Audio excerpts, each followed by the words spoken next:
Video रे आमे आलोक प्रक्रिया विषय पढ़ी जहाँकि सूर्यालोकर उपस्थिति रे सूर्य शक्ति धारण करिकी हरित कणिका रे घटी थाए जहाँकि एटीपी आउ एनएडीपीएच सहित अम्लजान निर्गत कराई थाए एवं आलोक प्रक्रिया एही उत्पादक गुड़िक अंधकार प्रक्रिया पर इंधन जोगाई थांती जहाँकि अंधकार प्रक्रिया घटाई थांती जो प्रक्रिया हरित कणिका रे ही घटी थाए। पूर्व वीडियो रे आमे पढ़ी कि उभय एटीपी आउ एनएडीपीएच हरित कणिका रे थिबा स्ट्रोमा रे निर्गत हुअंती जेउठारे अंधकार प्रक्रिया घटी थाए। एही प्रक्रिया रे एटीपी एनएडीपीएच आउ वायुमंडल रो कार्बन डाइऑक्साइड को लेके ग्लूकोज बनाई थाए एवं एहा को भांगी शक्ति पाई थांती जहाँकि दैनिक कार्य पई सहाय्य करि थाए। अंधकार प्रक्रिया माने यह केवल राति रे घटे नाही, यह आलोक प्रक्रिया परे परे मध्य टिके समय पई घटी थाए जेतेबेले प्रचुर मात्रा रे एटीपी आउ एनएडीपीएच सृष्टि होई थाए एवं जेतेबेले सूर्यालोक कमी जिवो सेतेबेले मध्य बंद होई जिवो काहेकि ना आलोक प्रक्रिया घटे नाही कि एटीपी आउ एनएडीपीएच रे सृष्टि हुए ताको आमे आलोक निर्भरहीन प्रतिक्रिया बोली मध्य कहि परिबा। एबे चलो देखिबा एही अंधकार प्रक्रिया कोन बा आलोक निर्भरहीन प्रतिक्रिया कोन। तेबे एहा एक चक्रीय प्रक्रिया जाको केल्विन चक्र बोली मध्य कहा जाय। एहा मेल्विन केल्विन को नाम अनुसार होईची जे एही प्रक्रिया को उद्भावन करिथिले। एही केल्विन चक्र गोटे एंजाइम रो उपस्थिति रे घटिथाय जाको राइबोलोज बिसफॉस्फेट कार्बोक्सिलेज ऑक्सीजनेज बोली आमे कहिथाउ। एते बड़ नाम को मन रखिया पई हमको असुविधा हबो तेनु हमको शॉर्ट फॉर्म रे याको रुबिस्को बोली कहिथाउ। एठारे रु माने कोन राइबोलोज, बिस माने बिसफॉस्फेट, सी माने कार्बोक्सी आउ ओ माने ऑक्सीजनेज। एही एंजाइम पृथ्वी रे प्रचुर परिमाण रे थाए कारण समस्त उद्भिद आलजी जो माने भी आलोक संश्लेषण करूछंती एही एंजाइम को धारण करिके कार्बन डाइऑक्साइड को ग्लूकोज रे परिणत करथांती। ताले एही एंजाइम द्वारा कोन होय जे ना संपूर्ण प्रक्रिया होई पारे नै तेनु एही रुबिस्को को गुरुत्वपूर्ण एंजाइम अटे। केल्विन चक्र रे तीनोटी पर्याय रे होइताय माई केल्विन चक्र तीनोटी पर्याय को नेकी गठित। प्रथम पर्याय रे अंगारक अम्ल रो विबंधन घटे, द्वितीय पर्याय रे बीजारण घटे एवं तृतीय पर्याय रे कोन होउची ना पुनरुत्पादन घटे। एठारे मो केल्विन चक्र रा प्रतिक्रिया समूह को देखाउची। एठारे हमें देखो एठी गोटे कार्बन डाइऑक्साइड एठी अछि ए गोटे गोल्ट अछि। गोल्ट माने कोन ना जौगिक रे केतोटी अंगारक अम्ल अणु अछि सेटा मु सूचाइछि। प्रथम पर्याय रे अंगारक अम्ल विबंधन हेबो ताले अंगारक अम्ल विबंधन रे कोन हेबो ना एठी अंगारक अम्ल 5टी कार्बन यौगिक बा आरयूबीपी सहित प्रतिक्रिया करिवो बा जोग हेबो ताले जेतेबेले 5 कार्बन विशिष्ट यौगिक बा आरयूबीपी सहित से जोग हेबो। आरयूबीपी माने कोन राइबोलोज बिसफॉस्फेट ता सहित तले कार्बन डाइऑक्साइड एठी जोग हेबो काहार उपस्थिति रे ना रुबिस्को रो उपस्थिति रे जहा कि गोटे यौगिक देबो जहा बहुत स्वल्प समय पई एठी रहिबो संगे संगे सेटा भांगी कि हमकु 3 कार्बन विशिष्ट दुईटी फॉस्फोग्लिसरिक एसिड हमकु दबो बा फॉस्फोग्लिसरिक अम्ल देबो।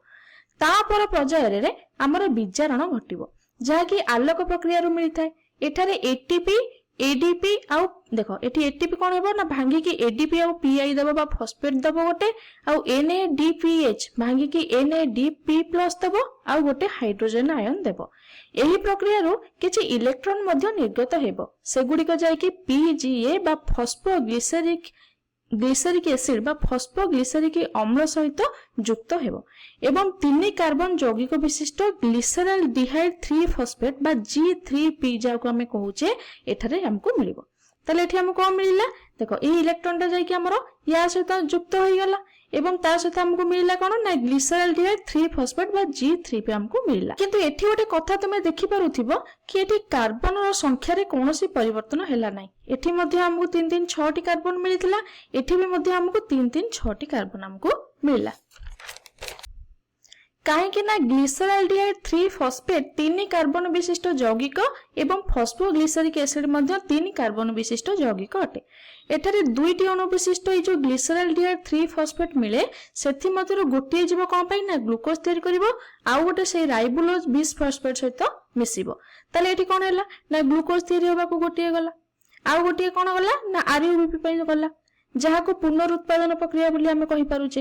एडी देखो गोटे ग्लिसरल्डिहाइड 3 फॉस्फेट 3 कार्बन परमाणु द्वारा देखो एटी कहला ना ए जो ग्लिसरल्डिहाइड 3 फॉस्फेट एटा 3 कार्बन परमाणु विशिष्ट यहा जाय कि एटी 6 कार्बन परमाणु विशिष्ट ग्लूकोज तयारी करूची। एठी देखो এই जो 3 कार्बन विशिष्ट परमाणु विशिष्ट जो ग्लिसरल्डिहाइड 3 फॉस्फेट अछि एहा जाय कि 5 कार्बन परमाणु विशिष्ट राइबोलोज 20 फॉस्फेट तयारी करूछि। ताले एते अधिक कार्बन केउठु आसुछि? ताले कार्बन केउठु आसुछि? काहे कि ना एटी कार्बनटा कार्बन डाइऑक्साइड रे आसुछि। किपरि ना केल्विन चक्र रे उद्भिद भितरे 6 थर या होई थाए।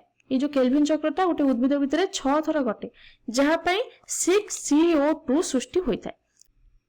देखो एटी 6टी कार्बन परमाणु विशिष्ट कार्बन एठी हमरो रहिला बा अंगारकाम्ल विबंधन रे जेतेबेले ताहा आर ओ बीपी सहित जोग हेबो जहा कि 5 कार्बन विशिष्ट अटे 5 कार्बन विशिष्ट यौगिक अटे या सहित जोग होले एठी हमहु केतरी कार्बन मिलिबो ना 30 टी। ताले आमे तो जोग कर देबा हमहु 36 टी कार्बन मिलिबो। केतरा टोटल मिलिला एठी 12 * 3 36 टी कार्बन परमाणु हमकु मिल गला।